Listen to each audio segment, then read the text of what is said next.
What's up everybody, Unrested back again, and I just want to go ahead and talk about some rant videos. Recently I've done a couple rant videos, I'm not going to lie and say that they're anything but rants. For me, rants are kind of a cathartic experience. I enjoy making those videos, they let me blow off some steam.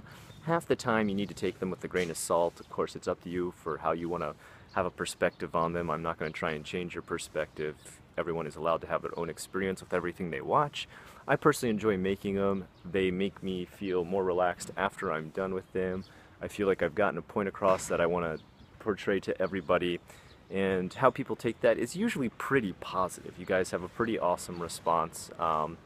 Always kind of a pat on the back or a yeah, of course, and for the most part, pretty positive results. Of course, if you find those videos absolutely annoying and you hate to hear me rant about anything, you're more than welcome to not watch them. Nobody makes you watch anything on YouTube. Nobody holds a gun to your head. Most times titles give away what the video is before you even watch it, so saying you didn't know what it was until you watched it and now you complain after watching it is kind of pointless.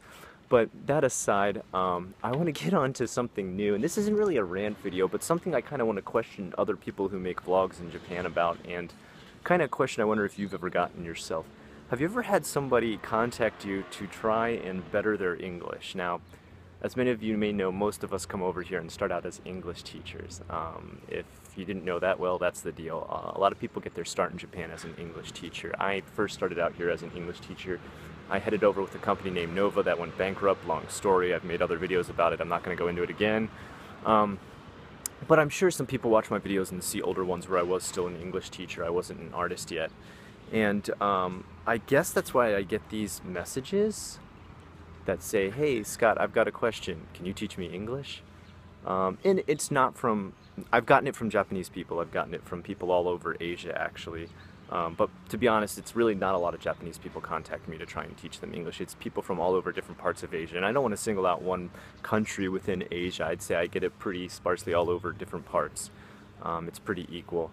But it just makes me wonder, if you saw those videos that taught you that in the past I taught English, why would you contact me to teach you English? Unless you were expecting to pay for it, which is cool. I will totally teach you for a fee because I still do teach private lessons on the side.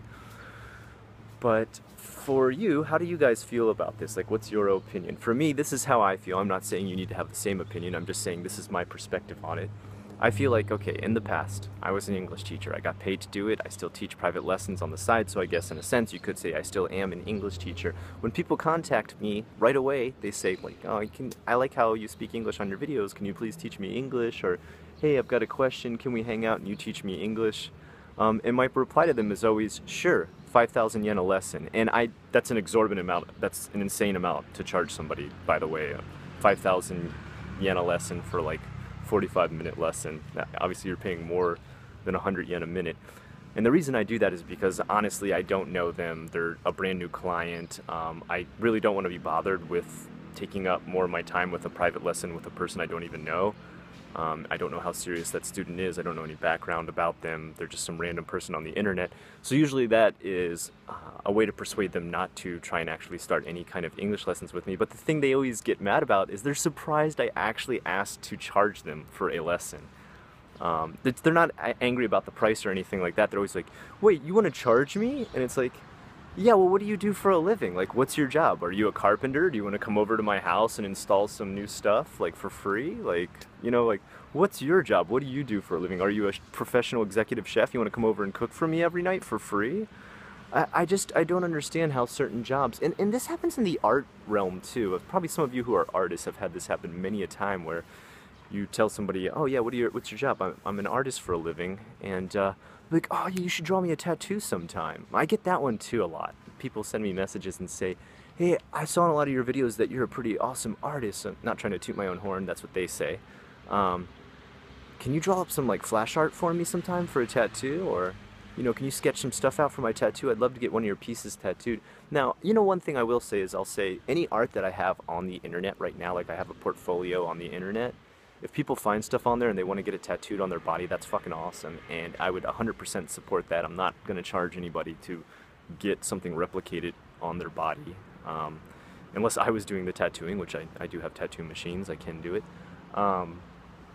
But for me, I'm not gonna sit down and draw something out totally brand new for free just because you like my art. I mean, that's awesome. I'm really happy you like my art. I'm glad it's satisfying to your eye.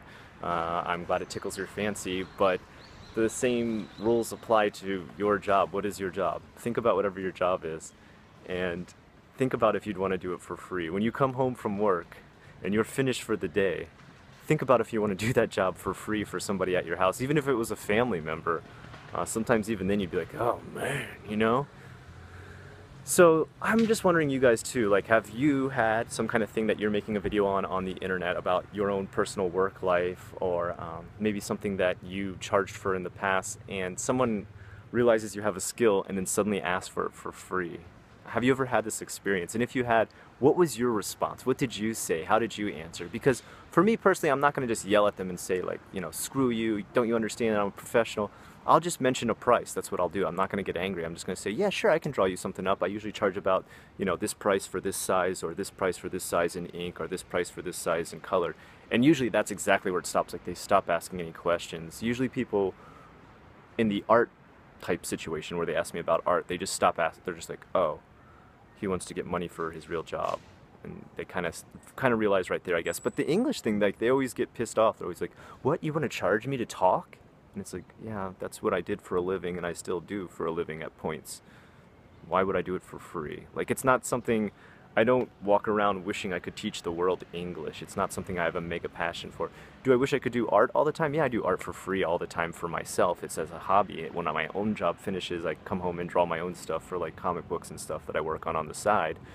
But it's kind of for my own personal taste. If I'm drawing something for somebody else and it's an assignment, it usually isn't 100% passion from my mind. I have to take in some of their executive decisions. I have to take in their likes and dislikes, what they wanted, how they wanted it shaded, what setting they wanted in the background. So I can't take on 100% imagination from myself and put it in there. I have to use some of their ideas. So that's work. Anyway, what do you guys think? Let me know what you think. I am Unrested. If you like what you saw here today, please like, comment, and subscribe.